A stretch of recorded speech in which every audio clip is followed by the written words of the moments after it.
Nuestro trabajo, el de la Werkstatt für Sozialforschung, consiste en estar presentes en los campos de la investigación y la formación política. Unsere Arbeit als Werkstatt für Sozialforschung besteht darin, in den Bereichen Forschung und Ausbildung präsent zu sein.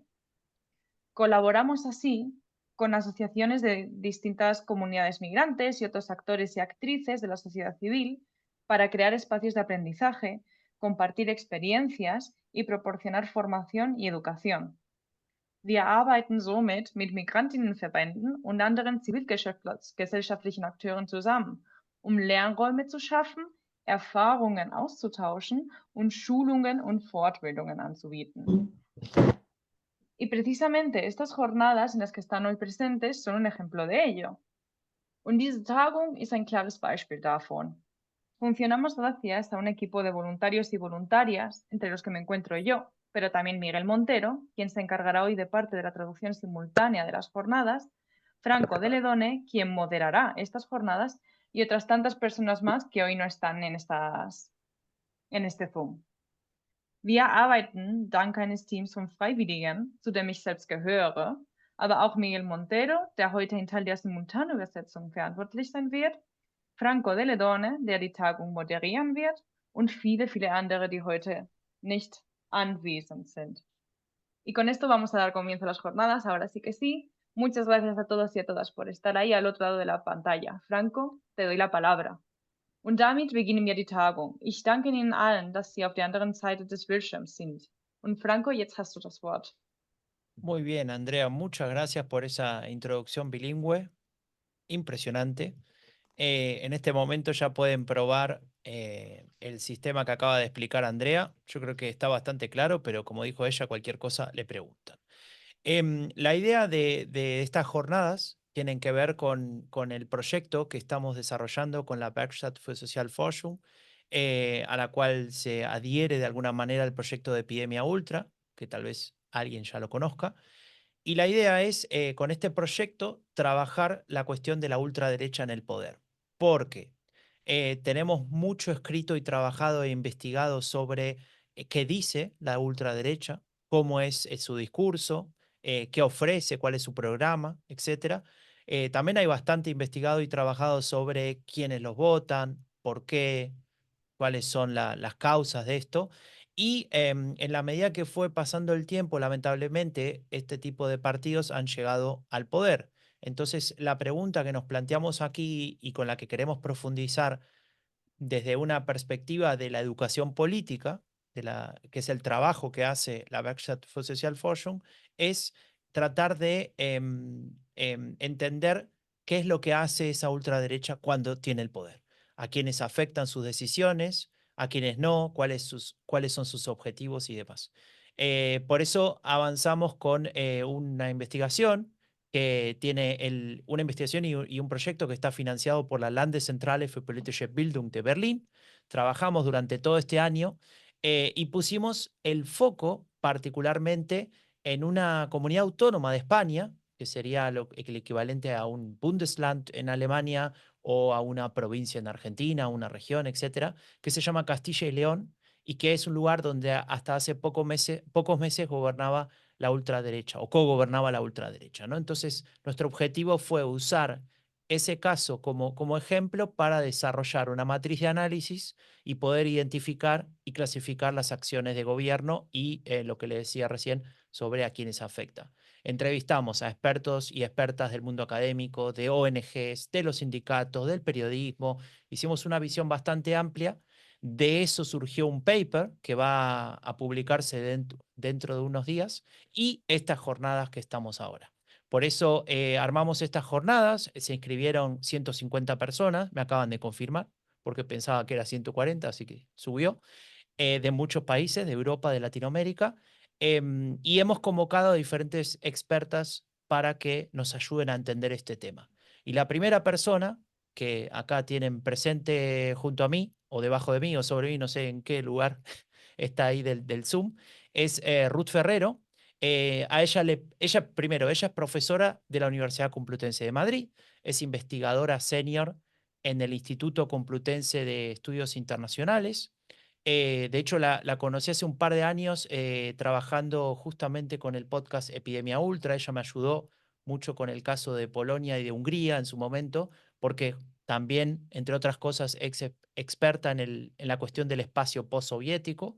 Y lo que le pedimos cuando la convocamos, y ella aceptó muy amablemente, es que nos cuente desde una manera, de una visión amplia, qué pasa hoy en día cuando esa derecha radical llega al poder. Así que Ruth, yo te agradezco un montón que hayas aceptado. A mí me encanta siempre escucharte, así que va a ser un placer. Y como decíamos antes, Andrea va a ir dejando alguna que otra pregunta en el chat, alguna que otra encuesta para que vayan interactuando y las preguntas que vayan surgiendo a medida que Ruth hable, las vamos a acumular. Ella va a hablar un ratito y después vamos a hacer un intercambio, unas preguntas y demás. Así que Ruth, con el tiempo perfecto que te estoy dejando, porque son las 18:14, tenés la palabra y como dije antes, te agradezco mucho por tu intervención. Muchas gracias por la invitación y muchas gracias por contar conmigo en este proyecto. Me toca hacer la parte más introductoria de todas las jornadas, porque luego vendrán los estudios de caso, pero bueno, estoy encantada de estar aquí con todos vosotros y con todas vosotras. Y vale, sí, sí, eso, la presentación en realidad es orientativa eh, y, Se ve ahí, y, ¿no? y- sí, y Bien. bueno, es orientativa, es un poco introductoria. También aborda un poquito las causas del ascensor o de la llegada al poder y terminaré con una especie de manual de instrucciones que siguen muchos de los actores políticos que han llegado a, a tener ese poder ejecutivo en algunos países. No me centraré específicamente en ningún caso, sino que será un análisis más bien más transversal. ¿Sí pasa? Ujú. Lo primero que tenemos que tener claro es cómo han ido avanzando y cogiendo terreno los partidos de las derechas radicales. Bueno, hay muchas nomenclaturas, yo voy a utilizar el de la derecha radical porque es el que también están utilizando en el proyecto, pero lo que hemos observado es cómo en el caso, por ejemplo, de Europa, a lo largo del tiempo cada vez se va incrementando en la presencia de fuerzas políticas digamos, en este aspecto político a la derecha de la democracia cristiana y cada vez están apareciendo en más países. Es decir, no solo es que suban en algunos países y que tengan mayor presencia en algunos países específicos, sino que además esa presencia se ha expandido a otros. Si nos llevamos a, por ejemplo, algunos datos, vemos que, por ejemplo, entre 4 años apenas, entre el 14 y el 18, se avanza en un 15% en los países de la Europa Occidental o un 11% en la Europa del Este, ¿no? Por ejemplo,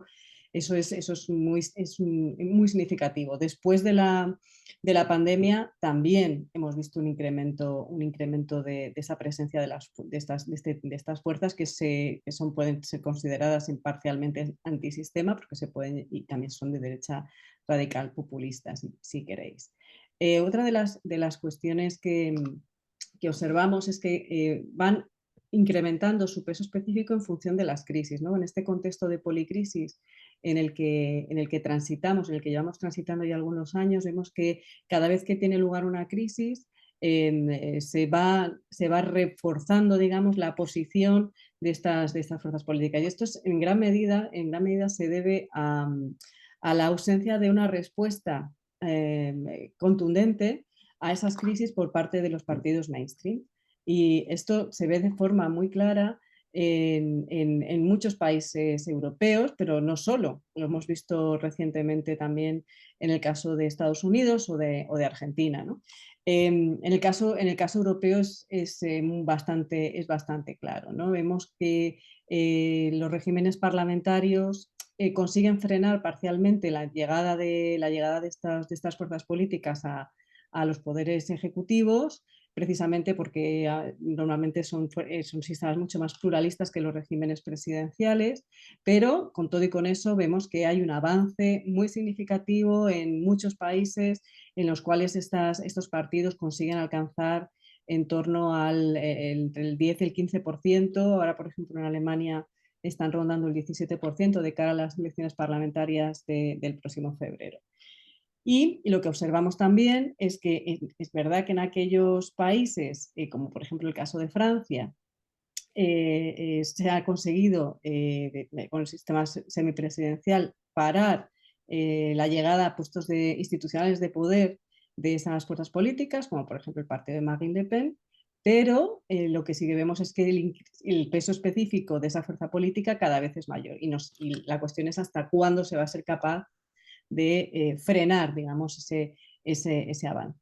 El tercer caso, el tercer tipo de caso en el que observamos este avance de las derechas radicales tiene que ver con la absorción de los partidos del centro derecha por parte de la derecha radical, ¿no? En los casos anteriores hemos visto que los partidos de las derechas radicales se sitúan, digamos, en la periferia del mainstream del sistema de partidos y se mantienen en esos porcentajes que les comentaba antes, de en torno entre el 10 y el 15%, 17%, nunca por encima del 20%, mientras que en el caso de Francia y de Austria hemos visto que sí que ha habido un incremento de esa presencia, pero con una cierta contención en la llegada a puestos de poder, que no en la representación política. Y el último caso en el cual se identifica en esa interacción dentro de los sistemas de partidos es el caso italiano, que es paradigmático y es un poco hacia lo que hay miedo a que eso pueda evolucionar, que es esa canibalización, digamos, de la derecha radical de los partidos que se sitúan en el centro derecha tradicionalmente, ¿no? Y luego tenemos, en el caso ya de los países del este, pues dos ejemplos que tienen que ver con el caso húngaro y el caso polaco. Y aquí tenemos una de continuidad, que es el caso húngaro, el cual todavía, después de más de una década de control del poder por parte de Víctor Orbán, se mantiene, digamos, esa hegemonía. Aquí también ha habido una canibalización de los partidos conservadores y de los partidos liberales a favor del Fidesz, en el caso húngaro. En el caso polaco, estamos viendo un nuevo caso de estudio en el cual durante muchos años se mantuvo una fuerza política en el poder de corte nacional populista, nacional conservador, si quieren, que era el PiS, y con la salida del PiS vemos cómo los esfuerzos que tiene que hacer es el nuevo gobierno para reandar o desandar lo andado por parte del PiS a la hora de construir y de recuperar cuestiones que son esenciales para el Estado de Derecho, para la recuperación del Estado de Derecho. ¿Sí pasa? Ruth, un pedido Dime. chiquito. ¿Podés ir Más un despacio. pelín más despacio? Vale. Frenarle ahí un Vale. cambio. Así Vale. lo logramos. Pero va bien, me gusta. Vale. Una de las preguntas que yo creo que es interesante hacerse y yo creo que al final es lo que también queremos responder, ¿no? Más allá de que luego veremos un poco cómo afecta, ¿no?, esa llegada de esas fuerzas políticas al poder. Una es por qué hay una mayor presencia de partidos que basan su ideología en la identidad nacional y proponen un mundo cercado por muros en sociedades homogéneas, ¿no? Algo por lo cual, digamos, mucha gente no estaría de acuerdo, no compartiría, al menos en determinados entornos. Ahora iremos a esos entornos y veremos cuáles son algunas de esas causas. Y la cuestión es por qué a la gente les vota, si en muchos casos lo que están votando igual es una opción política que en realidad no les va a generar un beneficio a posteriori, pero a priori la idea es el que se vayan todos, ¿no? Es el caso de Milei, yo creo que es paradigmático de esta cuestión, ¿no? Intentar entender qué es lo que ha hecho que la gente vote a estas opciones políticas. ¿Sí? ¿Pasa? Ahí. Bueno, vamos a ir un poco de teoría, porque creo que siempre va bien hacer algo un poco conceptual, aunque luego luego bajaremos un poquito más a terreno, pero yo creo que es importante conocer cuál es ese ideario nacional populista sobre el que se sostienen la mayor parte de estas opciones, estas opciones políticas. Digamos, cuáles son los pilares sobre los que se construye la arquitectura ideológica y la propuesta política que ofrecen a las poblaciones estas opciones políticas, ¿no? Ya hemos visto que se pueden llamar de distintas maneras, ahí les he puesto varias, ¿no? Populismos, ultranacionalistas, de extrema derecha radical 2.0, posfascistas, neofascistas, ¿no? Hay muchas formas de denominarlos y bueno, y no vamos a entrar ahora en la terminología específica. Cuando venga la gente que trabaja los estudios de casos, supongo que lo afinarán un poco más, pero digamos que este es el espectro en el que trabajamos en este marco. Uno de la terminología que más se utiliza y es más global es el de populismo de extrema derecha, ¿no? Que consiste básicamente en dos pilares, ¿no? Por un lado tiene un nacionalismo excluyente y por otro lado es una suerte de populismo de las élites contra el pueblo, ¿no? Entonces combina, digamos, esas dos patas de manera bastante magistral, de tal forma que están siendo muy eficaces en los resultados electorales, en los resultados de representación que están obteniendo en muchos casos, ¿no? Luego iremos a cosas más específicas, pero la idea es que sosteniéndose o apelando, digamos, a una suerte de identidad nacional, una suerte de comunidad política nacional, se apela al sentimiento de pertenencia, ¿no? Los demás no nos entienden, los únicos que nos entendemos somos nosotros mismos. Y esto es algo que es muy appealing o llama mucho a la adhesión, digamos, de una buena parte de la población que se ha sentido en buena parte excluida de los procesos de toma de decisiones que han tenido lugar por parte de los partidos históricos o los partidos mainstream de los sistemas de partidos. ¿Sí? El siguiente. Sí.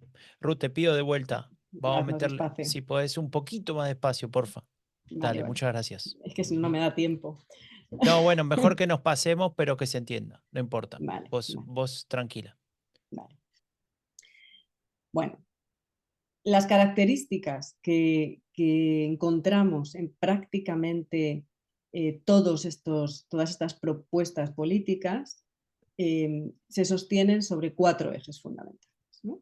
La idea central, ya lo hemos dicho, es ese marcado nacionalismo, pero sobre esa también se trabaja en otros ejes que son esenciales para entender cómo se articulan los discursos y las narrativas políticas de estas fuerzas. La primera es la reivindicación de la soberanía nacional, es decir, una ruptura con los procesos de globalización neoliberal, de globalización general, que han tenido lugar, digamos, desde el fin de la Guerra Fría hasta este momento, ¿no? Hay una parte de la población que se siente perdedora de ese proceso de la globalización, considera que no quiere ser y considera que es mejor mantenerse dentro del marco del Estado-Nación y no trabajar, digamos, con ámbitos más internacionalistas o más globalistas o más supranacionalistas, como puede ser, por ejemplo, el proyecto europeo.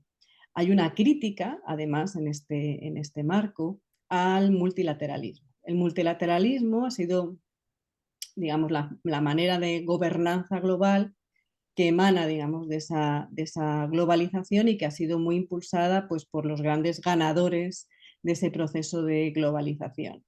Si nos fijamos, por ejemplo, en casos muy concretos que tienen que ver con la firma de áreas de libre cambio, vamos a observar en términos cuantitativos, pero también cualitativos, cómo hay parcelas de las poblaciones que no han conseguido subirse al carro de ese proceso globalizador y que no consiguen ganar presencia tampoco dentro del marco multilateral. Y esto provoca que se sientan fuera de esa comunidad política a la que las élites políticas y económicas están apelando, ¿no? ¿Cómo construyen además su imaginario? Lo hacen también creando una suerte de enemigos. Los enemigos están fuera o los enemigos son aliens dentro de nuestra sociedad con los que hay que terminar. Digamos que es una suerte de evolución del nacionalismo no nacionalista que se vivió durante el periodo del siglo XIX y sobre todo con la disolución de durante la Primera Guerra Mundial, con la disolución de los imperios y que básicamente lo que hacen es ese retorno a la idea de la nación homogénea, de la nación esencialista, en el cual tiene que haber una homogeneidad que no contempla, por otra parte, cuestiones que tienen que ver con diversidad de cualquier tipo, no solo racial, también de género, de identidad sexual, de clase social, etc. ¿Seguimos? Ujú.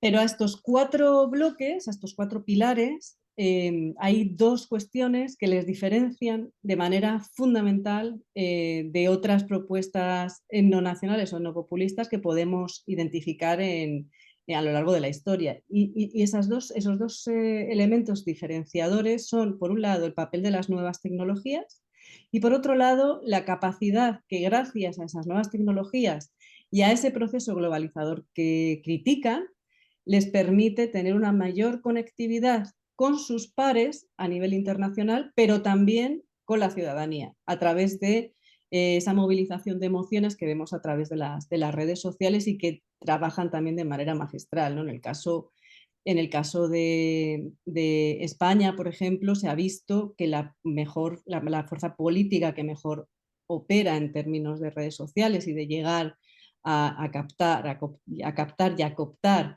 a nuevos electores es Vox, ¿no? Que a través de TikTok y también de otras redes ha conseguido afianzar una base electoral que de otra manera hubiera sido prácticamente imposible. ¿Sí? Siguiente. Ujú.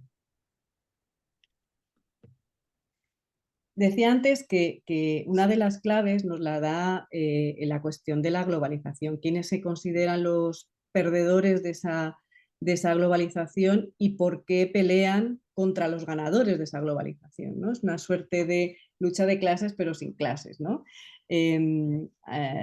Y hay una estructura mental y una narrativa que van construyendo a través de esos instrumentos que utilizan, como son esas nuevas tecnologías, para articular una comunidad que consigue ser movilizada incluso cuando no tienen nada que ver en sus vidas cotidianas. Y por tanto, todas las diferencias entre grupos se quedan difuminadas porque la idea fuerte, la idea que se prioriza es la lucha contra esos ganadores, contra esos que lo han acaparado todo. Hay bastante literatura últimamente en relación con el problema de la crisis de las clases medias y sobre todo también, y algo bien interesante que es el problema de las clases altas y las clases medias altas, en el sentido de que hay una suerte de clase media o media alta que está perdiendo privilegios a favor de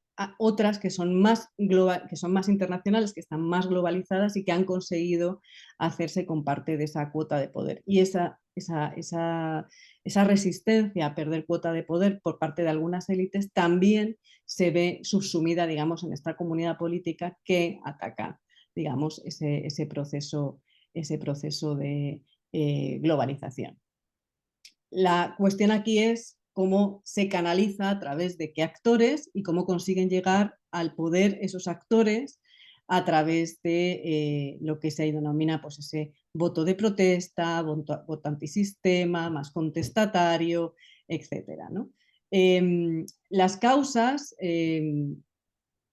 no son solo una, son varias, he mencionado ya algunas de ellas, pero la primera tiene que ver, vuelvo a repetir, con los cambios tecnológicos, tiene que ver con los nuevos modelos productivos, es decir, toda la parte de reforma de los mercados de trabajo, de modernización de los mercados de trabajo, etcétera. Todo eso también tiene un impacto. El incremento de los procesos de globalización también genera una mayor desigualdad que al no ser abordada por los partidos mainstream a través de políticas públicas que favorezcan la cohesión social, bueno, pues lo que hace es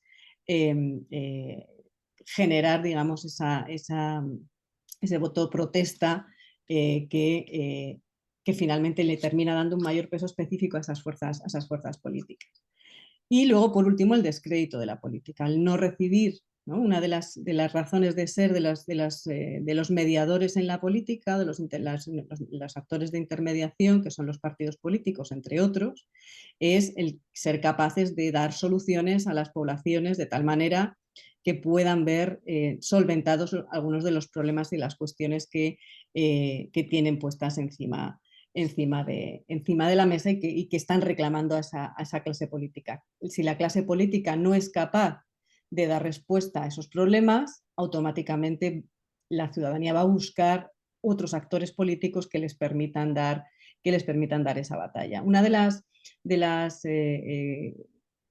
las cosas curiosas de este fenómeno que estamos analizando aquí tiene que ver precisamente con la crisis de los actores de intermediación en la política, ¿no? Cómo ese descrédito de los partidos políticos clásicos también va unido, digamos, a la aparición de otro tipo de unidades y de actores políticos que se articulan y se organizan de otra manera, ¿no? Los partidos más digitales, partidos que no son tan jerárquicos, que son mucho más, las estructuras son mucho más difusas y que por tanto tampoco tienen que rendir cuentas ante una militancia de manera concreta. ¿Es el siguiente? Sí, está clarísimo, me encanta, Ruth. Solamente una Más breve despacio. mención. Más Eso despacio. también, sí, ya que estamos. No, pero lo que yo quería decir es que vos no lo viste, pero a la gente que está conectada recién le salió una pregunta. Eso Sí, lo sí, lo vamos he a hacer visto, durante... Ah, lo pero viste. pero lo he bajado porque si no, no sigo el Perfecto. ritmo. Y esto es una pregunta para que todos participen, ¿no? Pueden ahí responder lo que les parezca y nos va a ayudar también a avanzar, ¿no? Y a interactuar con esto. Así que no se Muy asusten bien, cuando de vez en cuando aparezca una pregunta. Y ahora sí, muy bien. siguiente diapositiva Siguiente, sí. y más despacio, como dijiste vos misma, ¿eh? Yo no fui. Sí, entonces lo que tenemos que prestar atención, y aquí yo soy bastante clásica a la hora de hacer el análisis de las fracturas sociales que operan, digamos, en esta cuestión, sobre esos 4 ejes y 2 instrumentos que he mencionado antes, vamos a ver que hay varios niveles, o 5, lo que llama Pascal Perrinot, 5 fracturas esenciales dentro de las sociedades, que son las que favorecen precisamente esa escapada de votantes hacia opciones políticas que aparentemente ofrecen soluciones diferentes a las que han recibido por parte de las fuerzas políticas mainstream. Son 5, el nivel económico, que es algo que ya he mencionado antes, que es la fractura entre esos ganadores y perdedores de la globalización, que ojo, no necesariamente los perdedores de la globalización son clases bajas. Esto es muy importante porque lo que estamos viendo es la aparición de una clase social global, alta, media alta, globalizada, que es una gran ganadora de la globalización. Pero hay clases sociales que históricamente y tradicionalmente han sido la clase dirigente, las clases políticas y económicas dirigentes, que están perdiendo por no haber sabido globalizarse e internacionalizarse, están perdiendo capacidad decisoria y capacidad e incidencia dentro de la propia sociedad. Y a partir de ahí, claro, desarrollan estrategias para no perder ese poder. Y una de esas estrategias es ese retorno, digamos, al Estado-nación, a la menos injerencia externa o a menos influencia externa de actores económicos y políticos que les están, entre comillas, robando ese poder. El segundo nivel sería, la segunda fractura sería la social, que es hasta qué punto, y aquí entraría un poco todo el tema migratorio, hasta qué punto la porosidad de las fronteras beneficia al normal desarrollo, digamos, de estas poblaciones que consideran que pues, identifican ahí una amenaza, digamos, para su propio desarrollo, ¿no? Eso en cuanto a las personas, pero podríamos decir lo mismo también en relación, por ejemplo, con las mercancías, la competitividad, ¿no? Todo esto está muy vinculado al proceso de globalización, pero la cuestión es cómo se incorpora eso y cómo ven ellos una amenaza para su propio desarrollo, que es una amenaza real, cuidado, porque aquí el problema está en el bajo desempeño de los actores intermediarios de todas estas demandas. La tercera quiebra sería la cultural, y es el cuestionamiento de los valores liberales frente a otros más tradicionales, más conservadores, que apelan a esa idea de la seguridad y el orden establecido, ¿no? No quieren que haya, digamos, otro tipo de apuesta de jerarquización social o que sea algo más transversal o más horizontal, sino que consideran que el mantenimiento de las estructuras tradicionales es el mejor, aspiran a volver a vivir un pasado que probablemente nunca fue real, y aquí es donde entrarían todas las cuestiones vinculadas al feminismo, ¿no? La idea de que pueda haber una igualdad entre hombres y mujeres, de que no haya una subordinación de la mujer en el marco de la esfera pública y que se siga manteniendo en la esfera de lo privado, es considerada de nuevo una amenaza para estas personas y por tanto intentan luchar contra esa amenaza en la medida en la que tienen esos nuevos intermediadores políticos que acogen, digamos, este tipo de demandas políticas. El cuarto sería la fractura geográfica. Esto está bastante estudiado, y si nos vamos a todos los datos electorales en las distintas convocatorias a lo largo y ancho del planeta, vamos a ver cómo existe un claro clivaje entre el centro, la periferia y el centro, es decir, entre el mundo rural y el mundo urbano, porque de nuevo se considera que las ciudades de la periferia, las poblaciones más periféricas, más rurales, son también perdedoras de esa globalización y quieren permanecer mucho más inmóviles y menos dinámicas que las ciudades globales. Entonces ya es verdad que mucha gente habla ya, hay algunos académicos que ya hablan que no se puede hablar de la cuestión izquierda o derecha, sino de más o menos globalización y más o menos apertura, ¿no? Y el último eje la última fractura sería la fractura política, que es lo que podemos denominar esa cultura de gobierno frente a la cultura de la protesta, es decir, trabajar mano a mano para avanzar en una resolución de los problemas que demanda la población, o frontalizar directamente cualquier decisión que adopte el Ejecutivo de manera poco cooperativa, y por tanto acentuar los procesos de deslegitimación de gobiernos, de no aceptar resultados electorales, etcétera, etcétera. Y de esto tenemos bastantes ejemplos ya sobre la mesa, ¿no? Desde que empezamos a trabajar estas cuestiones, pues ya se han visto de manera empírica, de forma muy clara, todas estas cuestiones. El siguiente. Ni hablar, ¿no? De Estados Unidos, Por Brasil, supuesto, no, claro, por eso decía que tenemos ya hasta casi una base de datos empírica, ¿no? Que nos permite observar cómo esa lucha cultural, esa lucha política, de esa cultura de gobierno frente a la cultura de la protesta, el no reconocer los resultados,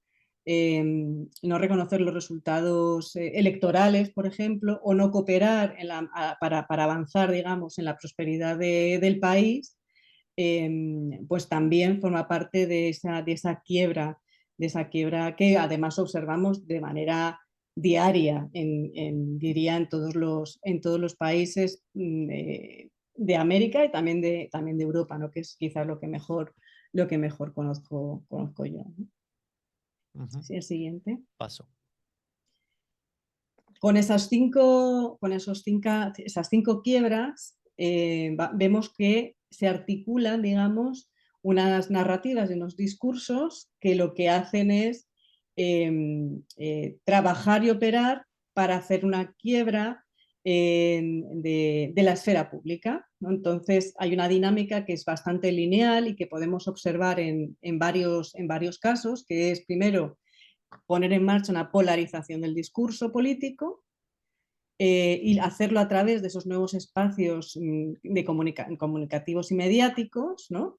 Esa tecnología que mencionaba al principio, y opera sobre todo en una comunicación sin filtros. Es decir, aquí cuando hablamos de la expansión de determinadas narrativas, estamos viendo que estamos en una crisis en realidad de todos los actores intermediadores de la sociedad, porque hemos hablado de que hay una crisis de los partidos políticos, pero aquí estamos viendo que también hay una crisis de los medios de comunicación de manera muy clara, ¿no? La lucha contra la desinformación, la lucha contra los bulos se hace cada vez más complicada. Los bulos han existido siempre, pero ahora es mucho más difícil operar en la esfera mediática, precisamente porque hay una serie de plataformas que te permiten hacer una comunicación que no tiene filtros y no tiene deontología profesional, ¿no? Esto es una de las batallas que va a tener que dar y que ya empieza a dar el periodismo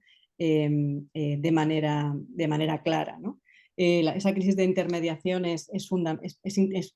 comprender que eso existe es fundamental para entender los procesos que se dan en torno a ello. Lo que se genera con esa nueva narrativa y ese discurso de odio es que todo va mal, de que el modelo liberal no ha funcionado, de que los discursos protesta en realidad no se les quiere escuchar porque ponen en cuestión privilegios, y eso en un entorno sin moderación y sin filtros, como decía antes, pues lo que hace es generar una suerte de lo que llamo yo nuevo sujeto revolucionario, porque ellos se ven como los que quiebran ese sistema y les parece que merece la pena dar esa batalla, ¿no? Por eso ahora, por ejemplo, en el caso español, lo más cool, digamos, es ser de Vox, porque es lo que va contra el sistema, ¿no? Antes, durante la Revolución Francesa, lo más cool era ir contra la monarquía absoluta. Ahora lo más guay, digamos, es ir contra la democracia liberal, contra el Estado de Derecho, contra la igualdad de derechos, etc., ¿no? Y eso además tiene un problema, y es que poco a poco se ha ido normalizando ese discurso, precisamente porque las plataformas en las que está operativo son universales y todo el mundo tiene acceso a ellos. Y porque además hemos visto que estas fuerzas políticas son bastante hábiles a la hora de utilizar esas redes sociales para llegar a un electorado y a una ciudadanía dispuesta a escucharles, ¿no? Y ahí digamos que el paradigma sería Donald Trump, ¿no? Es mucho más complejo que todo esto, pero yo creo que para que nos entendamos en estos pocos minutos que tengo, puede ser como distintivo, ¿no? Vamos, no te preocupes por eso, porque vamos a hablar de discurso de odio, seguramente con el caso un poco de Argentina, Bien. y también mañana, en la segunda, en uno de los bloques de mañana, también vamos a tener un ejemplo concreto de buenas prácticas, o dos ejemplos, sobre esto de discurso de odio. Así que genial que vos ya hiciste esta mini introducción para meternos al tema. Bien. Siguiente, sí. Aquí la cuestión es, ¿qué pasa, ¿no? Con estas fuerzas políticas? ¿En realidad son un peligro para la democracia, o la democracia es capaz de hacer un ejercicio de contención a estas pulsiones que llevan estas fuerzas políticas? Porque no podemos olvidar que obviamente todas estas fuerzas políticas lo que llevan en sus programas electorales son precisamente esas 5 quiebras que he mencionado antes, mucho más desarrolladas obviamente, pero en prácticamente todas esas fuerzas políticas encontramos referencias a esos 5 pilares, ¿no? Fijaros que lo que hay es un uso, ¿no? De las reglas del juego democrático, de la democracia procedimental, que les hacen ser legítimamente representantes de la ciudadanía. Y esto lo vemos todos los días hay una reivindicación de que el pueblo les ha votado, de que tienen ese sistema y la cuestión es que quieren llegar precisamente ahí y además lo hacen acompañándose de una narrativa y de un relato que les quiere desvincular de los movimientos fascistas y más radicales del pasado. O sea, no quieren que se les quite la credibilidad que pueden haber ganado en las urnas porque haya una vinculación directa con partidos fascistas o partidos que utilicen la violencia o directamente nazis, ¿no? que utilicen la violencia, que hayan utilizado históricamente la violencia para hacerse con el poder, etcétera, ¿no?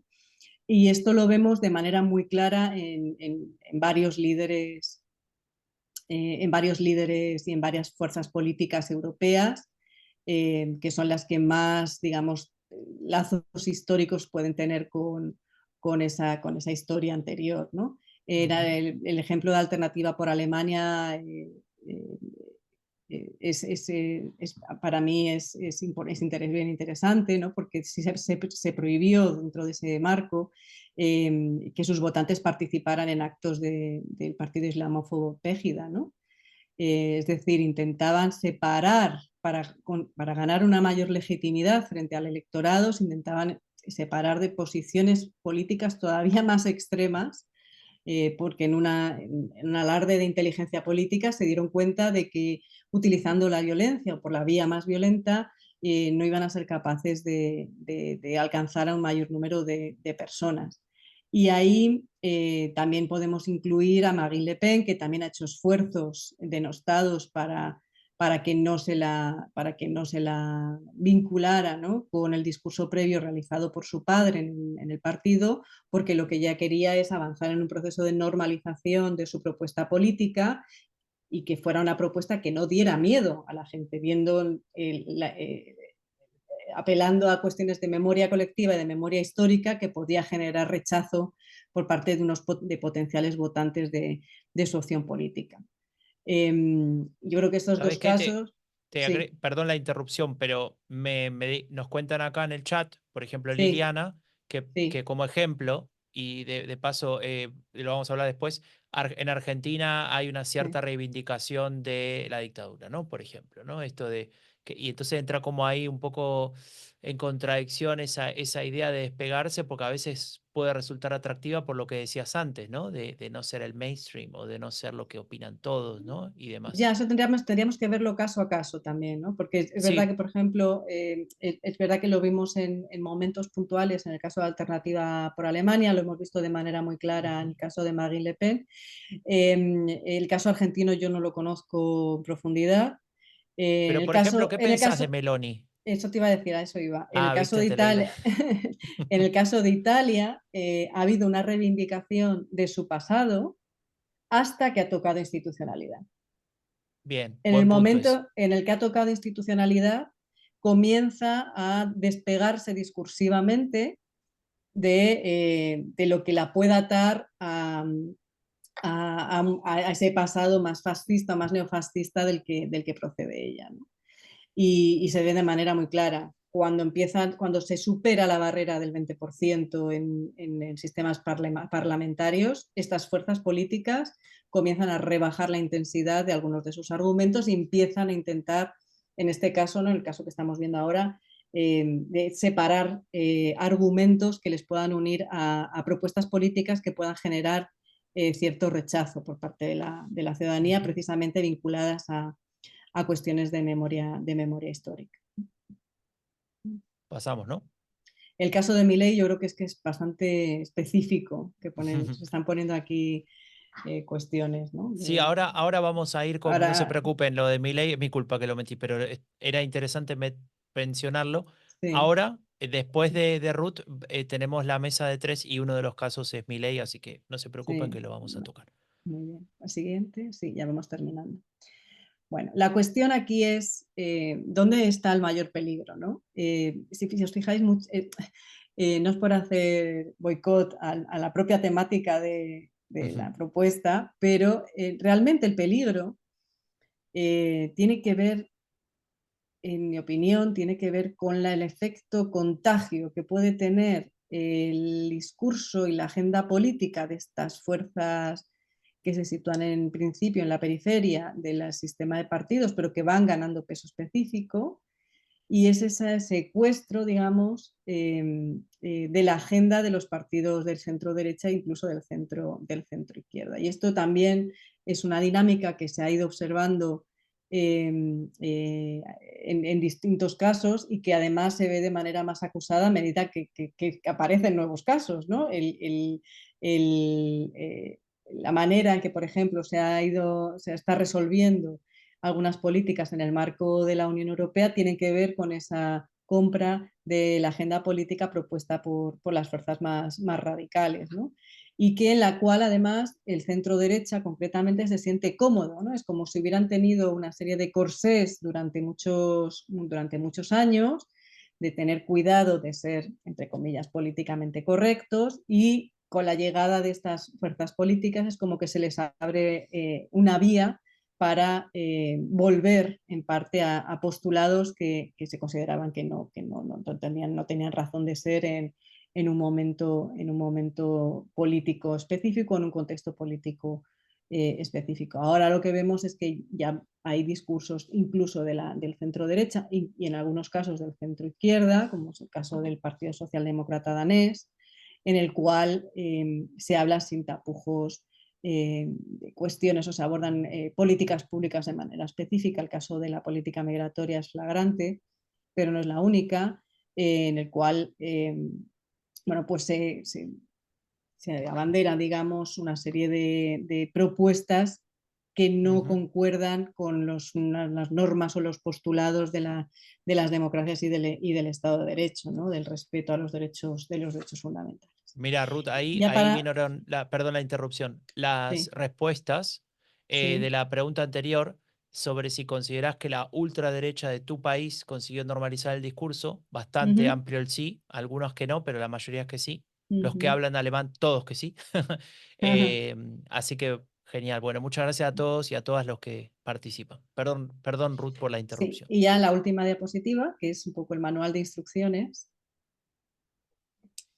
que es un poco lo que hacen o cómo consiguen estas fuerzas políticas, sea como sea que hayan llegado a través de esa canibalización que hemos visto del centro derecha o bien por su propio pie a tocar puestos de poder, suelen seguir sistemáticamente la misma evolución. En primer lugar, ganar un proceso electoral, ¿no? El conseguir situarse en el poder ejecutivo, conseguir control del poder legislativo, ¿no? Y lo primero que hacen cuando tienen una mayoría suficiente es la reforma fundamentalmente del poder judicial, ¿no? El intentar que el árbitro, digamos, del Estado de Derecho, siempre estoy hablando, por cierto, en regímenes democráticos. No estoy haciendo análisis de regímenes que no son considerados democráticos, ¿no? Pero lo primero que se hace es intentar terminar o controlar, no terminar, sino controlar a los árbitros del sistema. Y eso es el Poder Judicial. Y en Claro. todos los casos lo que vemos es que hay un intento de control del Poder Judicial, de reformas del Poder Judicial. Se ha visto en Hungría, se ha visto en Polonia, se ha visto también durante el primer mandato de Donald Trump. No sé qué estará pasando en Argentina, pero sería interesante ver si hay alguna maniobra en esa dirección por parte del gobierno de Milei. Pero la idea es controlar a los árbitros, es decir, que haga lo que haga yo, no pueda ser sancionado ni condenado por una acción de gobierno, ¿no? Lo segundo que se hace en ese manual de instrucciones es el control de los medios de comunicación, el control de los medios, ataque y persecución de esos medios de comunicación. Es decir, intentar que no haya un cuestionamiento por parte de los medios de comunicación de la acción de gobierno. Y aquel que no responde a mis deseos, pues lo persigo, le busco deudas fiscales, cuestiones menores que puedan llevar, digamos, al cierre del medio o a retirarles financiación pública, por ejemplo, de tal manera que tengan que cerrar. El siguiente paso es, por supuesto, la demonización de la oposición, ¿no? Es el intentar llevarles al ridículo, hacerles de menos, el que no tengan una capacidad de reorganizarse frente a ese partido político, que lo que está haciendo en realidad es lo que se llama una captura del Estado, ¿no? Poco a poco va colonizando todas las instituciones estatales, de tal manera que los partidos de la oposición les resulta muy complicado dar una batalla política dentro de un marco que ya no existe, porque se ha ido modificando de manera sistemática y les sacan escándalos de nuevo. Por el control del Poder Judicial pues, se les puede sacar escándalos. Eso no quiere decir que la oposición sean hermanitas de la caridad siempre, cuidado, ¿eh? Pero lo que sí que van cambiando, digamos, son las reglas del juego, de tal manera que quedan pocos resquicios, para poder operar, digamos, e intentar, sin medios de comunicación que puedan ayudarte a hacer una oposición, es muy difícil llegar a la opinión pública, ¿no? Y si no sabes usar bien las redes sociales, porque sería una alternativa, decir, bueno, pues entonces lo que hago es que hago igual que ellos, intento meterme en redes sociales y llegar a una base electoral que me permita esto. Bueno, esto es una fase de aprendizaje también. Y finalmente el último paso sería una vuelta a vencer en los procesos electorales, que ya sí serían libres, no habría fraude electoral, pero no serían unas elecciones limpias, porque muchos de los elementos que conforman las democracias, los sistemas democráticos, tienen que ver precisamente con los procedimientos, ¿no? Y esto en cuanto al procedimiento. Me imagino que con el tema ya de las políticas lo iréis desarrollando, pero yo creo que con esos 5 pilares, esas 5 fracturas que os he dado, de ahí se sacan muchos de las propuestas políticas por las que apuestan estas fuerzas de derecha radical. Y aquí lo dejo. Esto último me hace Sí. pensar mucho en casos concretos, ¿no? Hungría, Polonia, El Salvador, ¿no? Es como casi Sí. que Sí, es esto que es un modelo que total. quiero decir, no me lo he inventado yo, sino que, de hecho, esto es un politólogo norteamericano, Daniel Kesselman, que es el que lo ha patentado, entre comillas, ¿no? Pero en todos los casos Ujú, se ha observado que se ha seguido esta dinámica, ¿no? total. Bueno, Ruth, estamos en hora. Yo te agradezco un montón. Si tal vez alguna pregunta, no sé, Andrea, vos me decís, mira, una cosa, no quiero que te vayas a dormir preocupada, pero el efecto contagio, que es el gran peligro que vos mencionabas en la diapositiva anterior, se ha dado, al menos en los países de la gente que participa acá, Ujú. porque todos respondieron que sí, que hay Sí, partidos de su país, de sus respectivos países, que se han contagiado, digamos, ¿no?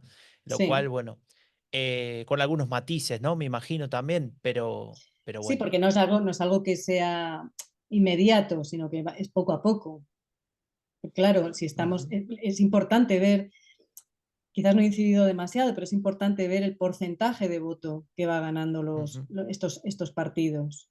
ujú, Cuando tienen un 5%, no es significativo, no preocupa a los partidos mainstream. Pero cuando llegan al 12%, ahí ya empiezan a preocuparse. Y cuando llegan ya al 15, al 17, pero no hay más que ver lo que está pasando en Alemania ahora, ¿no?